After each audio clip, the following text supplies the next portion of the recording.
Whenever there's a headline about VPN bans, it's typically about the usual suspects. These authoritarian states with their iron grip on information aren't strangers to VPN blocks. But could they actually be onto something? I mean, maybe there's a genuine reason why VPNs should actually be banned everywhere. I don't know. To answer this question, I'm going to do a deep dive into why do governments ban VPNs?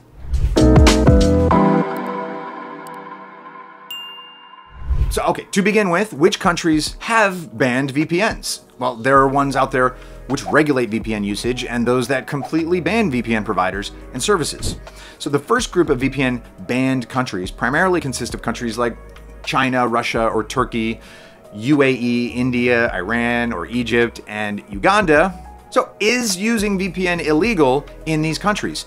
Not entirely. In fact, there are plenty of VPN services available there. That's why you often find headlines like how to use a VPN in China, even though this country is often considered to be one of the most restrictive when it comes to internet freedom. But there's a catch. So even though VPN services are still available in these countries, they're regulated. So while an average Chinese citizen might feel safer and more private with a VPN, one wrong word will get their social credit deducted or even get landed in prison. So yeah, that's right. Whenever a VPN is considered okay to use in one of those countries, it means that all activities of such a provider are closely monitored. Not surprising considering the authoritative state of the countries that we're talking about. Still, that's only a VPN restriction, not a VPN ban.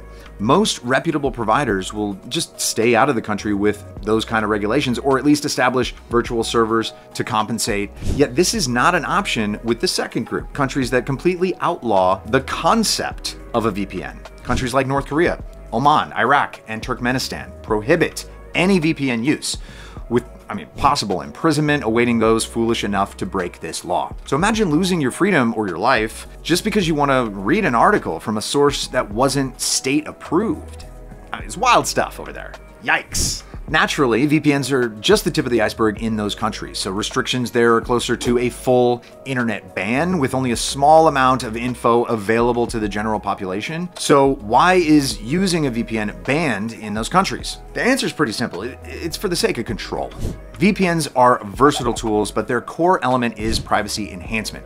By transmitting encrypted data through a remote server, VPNs effectively conceal both where the connection is coming from and what kind of data it contains. And this is extremely valuable for an average online user who doesn't want to deal with targeted advertisements, geo-blocked restrictions or provider regulations. At the same time, then yeah, this could be dangerous for the authoritative regimes who can't risk, exposing their people to corrupt information from the outside world.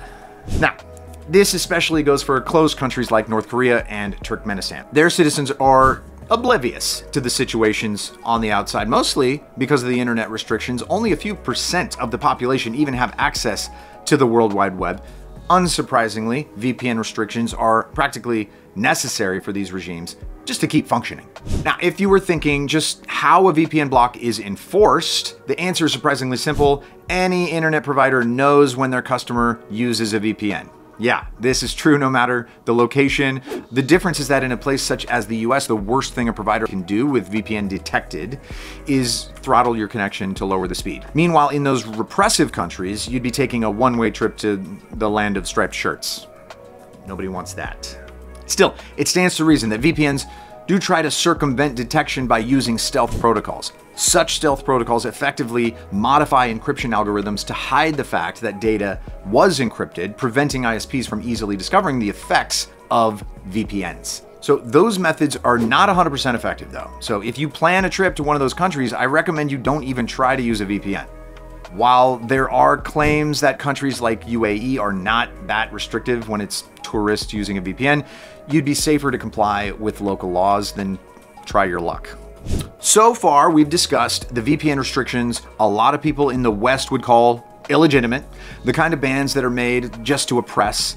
Yet, what if there exists a different perspective? Perhaps VPN bans could be fueled by a legitimate cause. Because, whenever a new restriction is established in, let's say, Russia, they're going to claim that they're only banning VPNs because they're not equipped to prevent their usage for lawless activities. They would never claim that the VPNs are banned because the country needs a tighter grip on the populace. Don't be surprised. While VPNs are a great tool for protecting one's privacy, they are just as effective at hiding criminal activity. From something like torrenting a copyrighted movie or a game to trade of illegal goods or organized crime communications, VPNs are a double-edged sword. So while a complete VPN block might look like an act of oppression, there's a seed of reasoning behind it. Still, even that seed is not destined to take root, as VPNs are just a tiny fraction of anonymity tools that can be used for illegal purposes. Take, for instance, the Onion router. This peer-to-peer privacy tool is also restricted in many countries, despite focusing on the same purpose as a VPN, using a mock virtual location and establishing private connection. Tor is banned not just in some countries, but even on popular websites. Besides, most illegal activity is not going to happen through a commercial VPN like NordVPN or ExpressVPN anyway. Cybercriminals have their own VPN configurations or sophisticated ways to bypass VPN blocks. So, at the end of the day, even though the logic might seem sound, it doesn't make a lot of sense on close inspection. Still, I'm confident that at the end of the day, VPNs should not be banned. That's because in their essence, VPNs are really just a hot fix to a lot of problems that exist due to the just ridiculous restrictions and biases that we face every day. A VPN is a tool that provides open and secure internet access for anyone who requires it, regardless of social background, country of origin, or financial status. So for me, a VPN is also a tool that allows me to save money on flights. Without it, I'd be paying more just because of where I live. Changing my geolocation allows me to pay less for the same flight, eliminating the geographical bias. Or I could watch content otherwise prohibited in my location because of licensing, which only exists to further enrich the already greedy streaming service industry. So with a good enough VPN, I can eliminate ads and malicious links from my browsing, which protects my devices from threats. And some VPNs even include some sort of antivirus protection. A lot of those things are extremely useful in daily life, and not having access to them would actively make my internet experience more stressful. In my opinion, a VPN is indispensable. In today's internet, where malicious websites, ads, and trackers are everywhere, and true privacy is just so hard to attain. So if you're interested in getting a VPN for yourself, I'll leave my recommendations in the description below, alongside with the best deals that I could find. And to summarize, VPNs are banned in various countries across the world, with bans ranging from simple restrictions to proclaiming all VPNs illegal.